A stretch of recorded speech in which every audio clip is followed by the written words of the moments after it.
What's going on, guys? This is Rob, and if you're enjoying the content that I'm uploading onto my channel, then feel free to subscribe, and you can also offer suggestions on topics and characters and storylines and whatnot that we can have discussions on later on in this channel.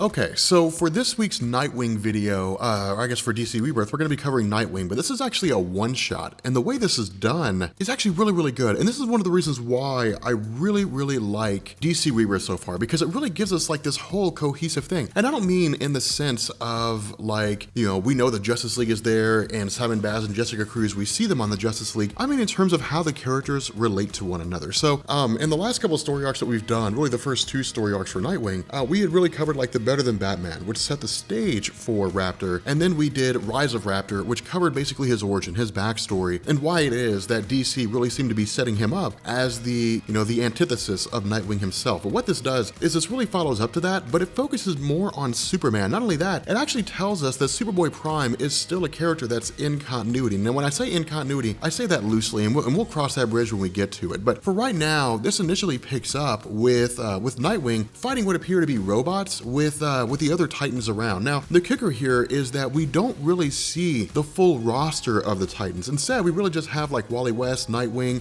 Donna Troy, and Arsenal, Roy Harper. Now, the kicker to this is that we also have some character that just shows up here. Now, for those people who are new to DC Rebirth, this is a guy that would seem brand new to them. It would seem like a character that they've never really seen before. But for seasoned readers, this guy is strikingly familiar to an existing character. Now, this is why I say DC Rebirth, or I guess Nightwing, really hits the nail on the head when it comes to what DC Rebirth is about. Because for those of you guys who are picking up DC Comics now for the first time, those of you guys who are just now getting into DC Rebirth, when it came to the New-52 relaunch, what DC did is they took existing characters in general, heroes and villains, that were prevalent before the New-52, and they basically reworked them, they reimagined them, and they turned them into something different. For example, the Joker was a sadistic character before the New-52, but he was nothing like what we saw with Scott Snyder's Batman. It was a total 180, he was insane. With Nightwing, Dick Grayson, he was never in Bloodhaven. He was just a guy that worked out of Gotham alongside Batman. He was part of the Bat family, and then eventually he joined Spiral to become a spy. A lot of fans wanted to see him return to Bloodhaven. It was this kind of shifting around. With DC Rebirth, it's taking what we knew from before the New-52 and it's bringing a lot of the good stuff back, but it's also maintaining the theme of New-52 in the sense, you know, I guess of taking characters and shifting them around. And we'll find out a little bit more about this here in a second, but this guy, Dr. Destiny, in the pre-New-52 universe was a guy that had the ability to manipulate other people's dreams. Now, the way he does this here is he's basically providing the worst case scenario for Dick Grayson in the sense that his team, the Titans, are completely overwhelmed and it all seems like they're killed. Now, again, we're going to learn a little more about what this means for Dick Grayson, but after waking up from his nightmare, he basically tells us that he keeps having these recurring bad dreams. He keeps having these terrible experiences where he's seeing his friends and allies killed off. Ultimately, though, this seems to reflect his real life in the terms of his perception that Tim Drake is dead. Of course, we know Tim Drake's not dead, but his perception that he is. It builds on the idea that the New-52 Superman Clark Kent had died. And so Dick Grayson looks around his life and all he sees is loss. And his dreams seem to be a reflection of his real life. And so for him, he doesn't really give it as much credence as he should because what's happening here is actually a lot more real than he thinks it is. He really just sees this as his subconscious manifesting itself in his dreams and bombarding him with how he views his life at the moment. But as he comes to, he's suddenly met by the arrival of Superman. Now, this is one of the coolest things because up to this point, we haven't really seen a Nightwing Superman solo situation where it's just the two of them. For those of you guys who were reading DC before the New-52, you're well aware of how close the connection was between the pre-New-52 Superman, the one we have here, and the pre-New-52 Nightwing Dick Grayson. Before New-52 launched and we got this current version of Nightwing, the relationship was extremely close. Dick Grayson adopted the name Nightwing because of the story he was told by Superman. Their friendship was extremely strong. Superman knew that he could always rely on Nightwing, and that's really the basis behind what Seeley's telling us here. Seeley is effectively giving us this scenario where he's trying to reforge the relationship between the pre-New-52 Superman and the New-52 Nightwing. Not only that, Superman says that a lot of the villains that he's seen here in the New-52 are similar to the ones that he knew. They're changed a little bit, but for the most part, their intentions still largely remain the same. And he does this by showing us a lot of different villains that he went up against, of course, Doomsday and so on, but he shows us Superboy Prime. Now, this is very important, and the reason why is because the Superboy Prime had effectively just vanished. Like, he had just disappeared from the DC landscape. You know, of course, he was confined to become part of the Source Wall, but when the Source Wall was destroyed, or I guess not really destroyed, but when the various entities confined to the Source Wall were freed from captivity, Superboy Prime was nowhere to be found. And so for the average viewer, the average reader who loved Infinite Crisis, who loved watching Superboy Prime just lay waste to the superhero landscape, they were a little disappointed.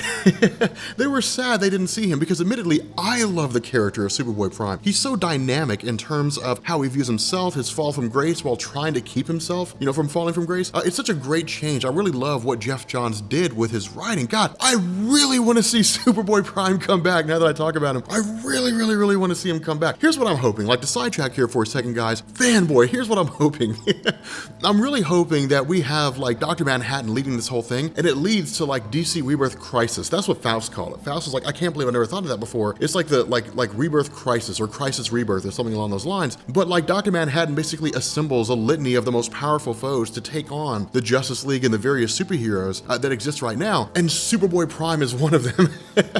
I'm hoping he just like plucks heroes out of space and time, or plucks characters out of space and time, and Superboy Prime is one of them. But back to the story at hand. Again, you know, with Superman having so much experience in the pre-New-52 universe, we got to keep in mind here, this version of Superman, this pre-New-52 Superman, is far more experienced than his New-52 counterpart. I mean, he's like your dad's Superman. This is the Superman that was in the 1950s, you know, the Silver Age Superman, the Crisis on Infinite Earth Superman. This is the Superman that we all think of. And so instead of simply just saying, well, we got to go find this guy and beat him up, he actually steps back for a second and he says, well, let's analyze this guy and see who he is. Let's see if he's like the one that I knew before. And he says the Dr. Destiny in the pre-New-52 reality was a guy that basically, he was a dream walker. He would just manipulate people's dreams, control them to create a certain set of situations to even drive those individuals insane. And so he says, if this guy operates in a similar capacity, the key to beating him is not just trying to track him down and attack him. The key to beating him is fighting him through your dreams. Because if we were to try to track him down, Dick Grayson would become more and more insane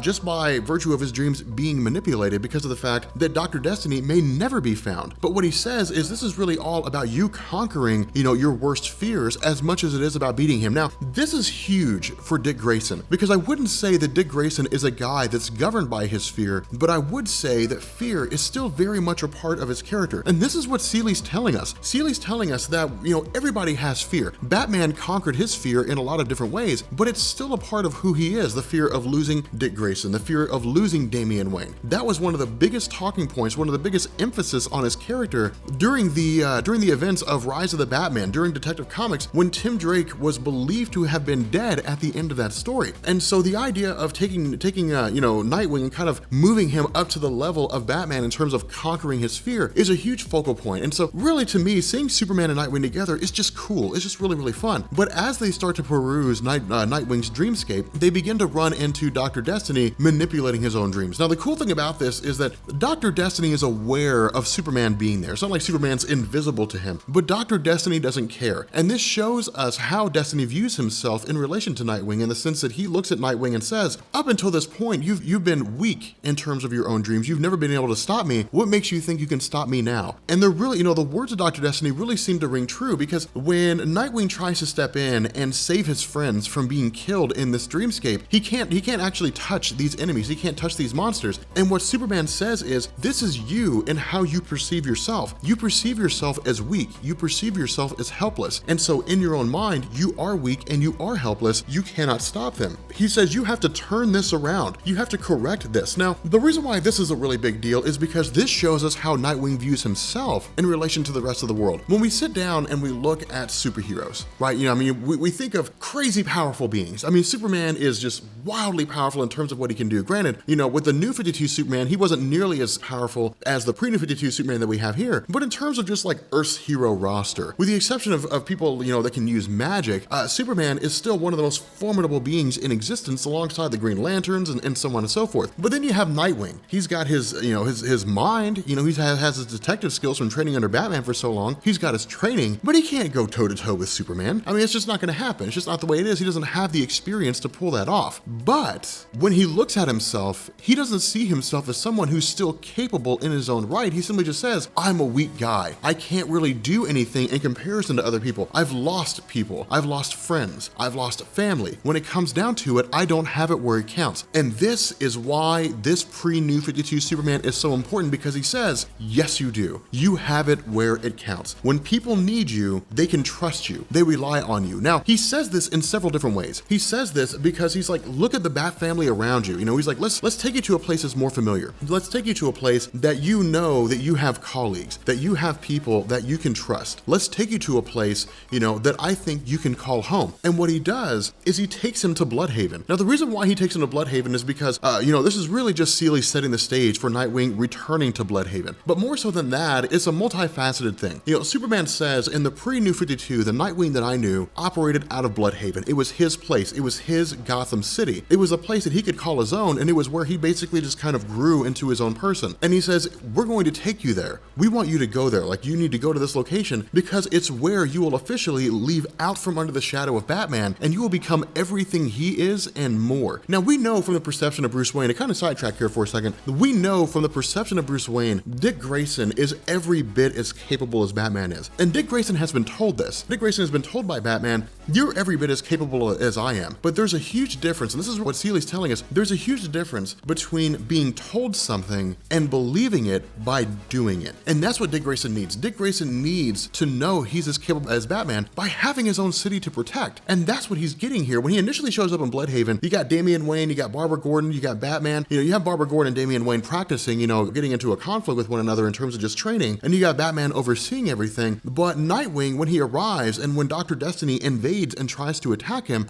he's able to hold off because for him, he doesn't want to lose the people that he cares about. Being confronted with a situation where he could lose Batman, where he could lose Damian and Barbara Gordon, even if it's only in the confines of a dream, and even if they wouldn't actually die in real life, doesn't matter. For him, he wants them to live. He wants them to stay alive. He's tired of being helpless and standing there and watching people that he cares about die. And this is really where his courage comes from. He initially builds it up, and it initially seems as though he's going to be able to take it over, but then Dr. Destiny turns the tables on him and basically takes him to a graveyard where he sees the death of Batman, and he sees the death of Starfire, and he sees the death of the Titans and the people that he cares about. For him, I guess for Dr. Destiny, it's still capitalizing on this idea that Dick Grayson still has this inherent fear. Now, ultimately, Dick Grayson is able to overcome this. You know, ultimately, Dick Grayson is able to get past what it is that Dr. Destiny is doing and say, hey, look, man, like, I'm perfectly capable on my own. And the way that he does this is by summoning the one person that he concerned himself with losing the most. He summons Tim Drake. Now, this is such a cool moment because this was like the festering hole in the center of Dick Grayson. This was the festering thing that was really driving him insane. For him, it was mourning Tim Drake, but it was keeping him at arm's length. It was, yes, I know Tim Drake's dead. Yes, I'm going to deal with it, but I'm actually not going to deal with it the way I need to. In truth, you know, the situation of Monster Man, Night of the Monster Man, the situation of Rise of Raptor didn't give Dick Grayson the ability to mourn the death of Tim Drake. He didn't have time. It was one thing right after the other. But by facing the death of Tim Drake head on, by accepting that Tim Drake's gone, but Tim Drake is still a part of his life, even if only in spirit, then it gives Dick Grayson the courage he needs to continue fighting. That's why Tim Seeley's writing of Nightwing is so good, because it's him focusing on the idea that even if Nightwing believes that Tim Drake is dead, again, we know he's not, but even if Nightwing believes that Tim Drake is dead, even if Nightwing fears the worst case scenario where all his friends and family are gone, that in the end, over the course of his experience in being part of the Bat family, over the course of his experience in being exposed to the Justice League, over the course of his experience right now in being part of the Titans, in fighting alongside so many other heroes, being part of Spiral, he's learned that he has the